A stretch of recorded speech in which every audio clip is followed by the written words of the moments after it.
conocer detallada. Martín Valencia está con nosotros, jefe de estudios económicos del Instituto Peruano de Economía. Martín, ¿cómo estás? Bienvenido. Hola, buenas tardes. Martín, un poco para contarle a nuestro público, a la audiencia, ¿qué es el Consejo Fiscal? ¿Cuál es el trabajo, la chamba que ellos hacen y qué tipo de decisiones u opiniones emiten respecto al manejo correcto, digamos, de la economía nacional? El Consejo Fiscal es un ente autónomo suscrito al MEF y su trabajo es principalmente opinar acerca del manejo macroeconómico y macrofiscal del Estado, del Poder Ejecutivo. Su principal informe anual es el informe que hace respecto al marco macroeconómico multianual, que sale todos los meses de agosto, todos los años. Y el propósito del informe del Consejo Fiscal es dar un contrapeso a lo que presenta el Poder Ejecutivo y mostrar advertencias, riesgos respecto a las proyecciones de ingresos y gastos que tiene el Poder Ejecutivo. Ahora, son opiniones no vinculantes, es decir, solamente las da en aras de la transparencia, digamos, del manejo fiscal del país, pero no necesariamente el Ministerio de Economía debería tomar estas decisiones u opiniones como plan de acción para el Ejecutivo, ¿o sí?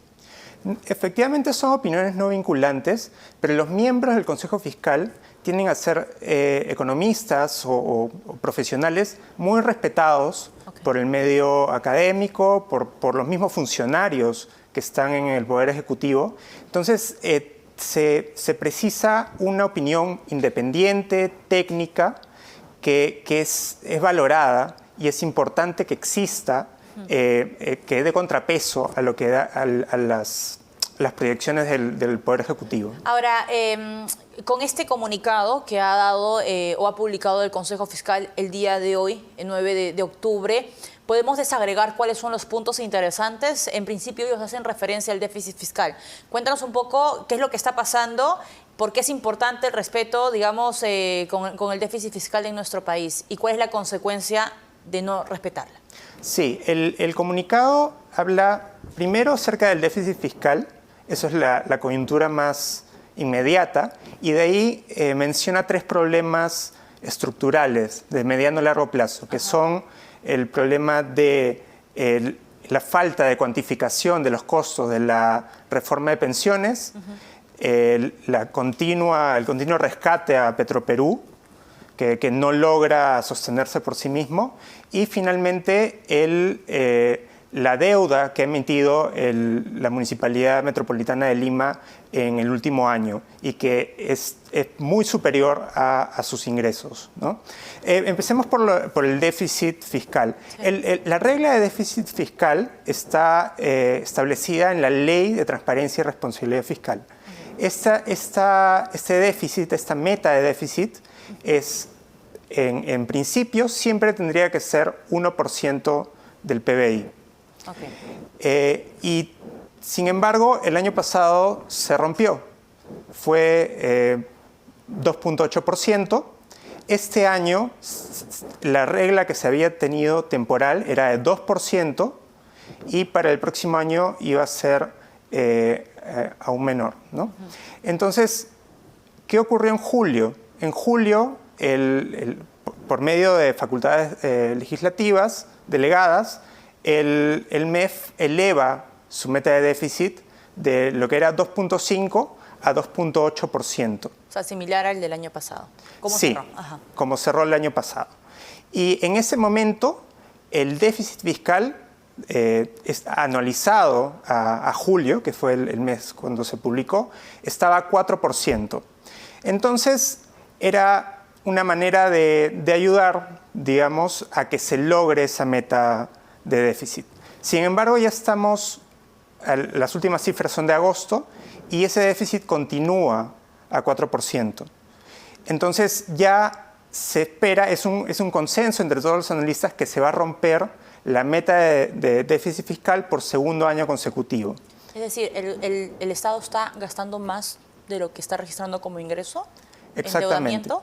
Eso, en principio, no tendría que ser malo. Claro. Es decir, muchos gobiernos recurren a déficit, al endeudamiento, pero igual como con una persona natural, es importante que esto esté programado, ¿no?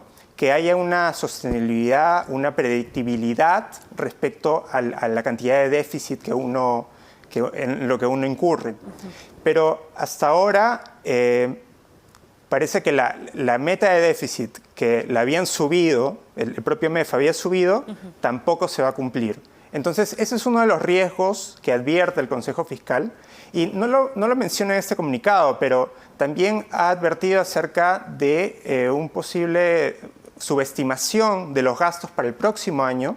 ¿Con el presupuesto? Sí, Okay. El informe que emitió en agosto, y también subestimación de los ingresos que podrían haber el próximo año. Entonces, existe todavía un riesgo de que se incumpla la meta de déficit por un tercer año consecutivo el próximo año.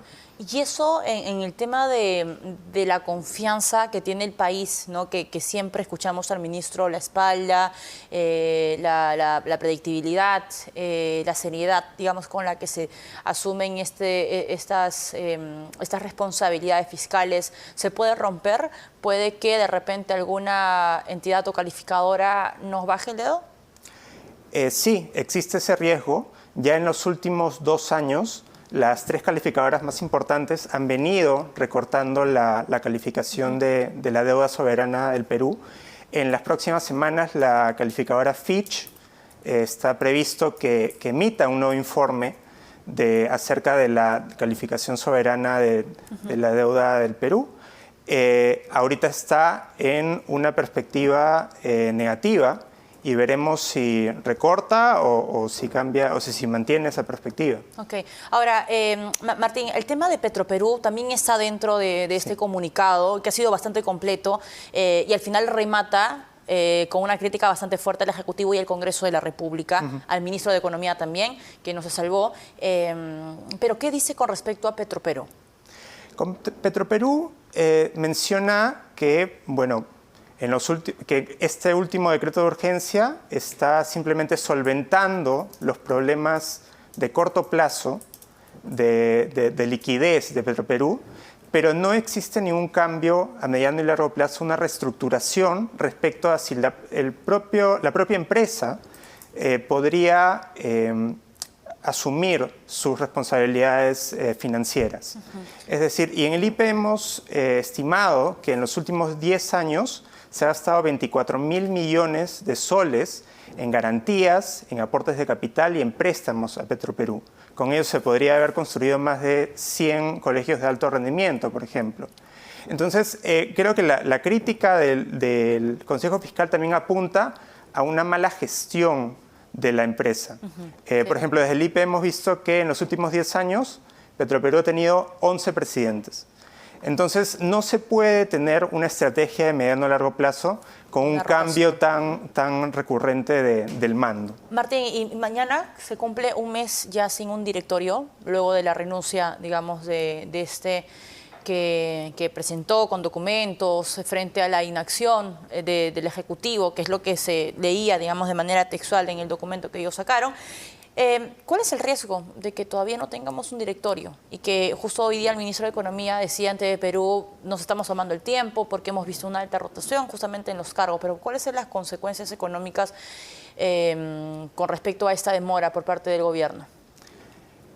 En el caso de las consecuencias es que se muestra a los mercados internacionales que no hay un plan concreto de acción respecto de lo que se puede hacer con Petroperú. Okay. Entonces, ello, más que incentivar a capitales extranjeros a entrar, a ver la posibilidad de reestructurar la empresa, más bien los retrae. O sea, si ves un Estado que no logra poner orden en esta empresa estatal, ¿para qué quisiera yo entrar ahí?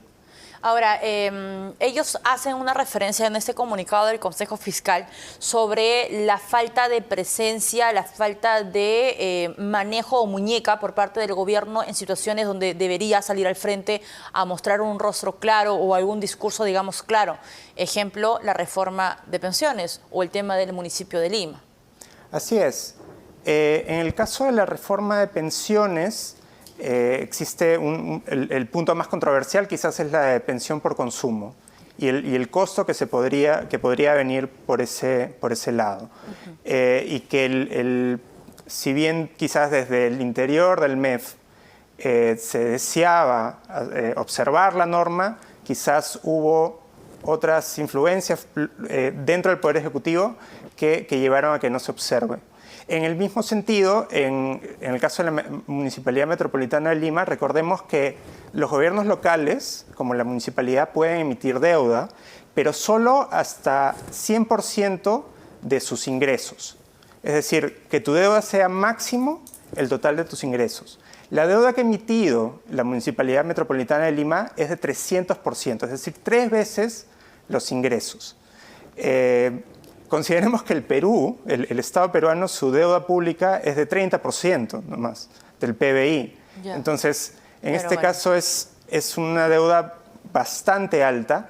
¿Y qué ocurrió? A inicios de año, el MEF intentó acotar la posibilidad de que otros municipios o gobiernos regionales también emitan deuda de ese tamaño. Y sin embargo, luego se retractaron. Okay. El decreto de urgencia que habían sacado lo volvieron a modificar, a reajustar y no se pudo implementar esa disciplina de la que habla el Consejo Fiscal, ¿no? Que el MEF tenga liderazgo respecto a la política fiscal y sea también autónomo respecto a lo que desea. Perfecto. Martín, te agradezco que nos hayas acompañado esta tarde. Martín Valencia, jefe de estudios económicos del Instituto Peruano de Economía, estuvo con nosotros y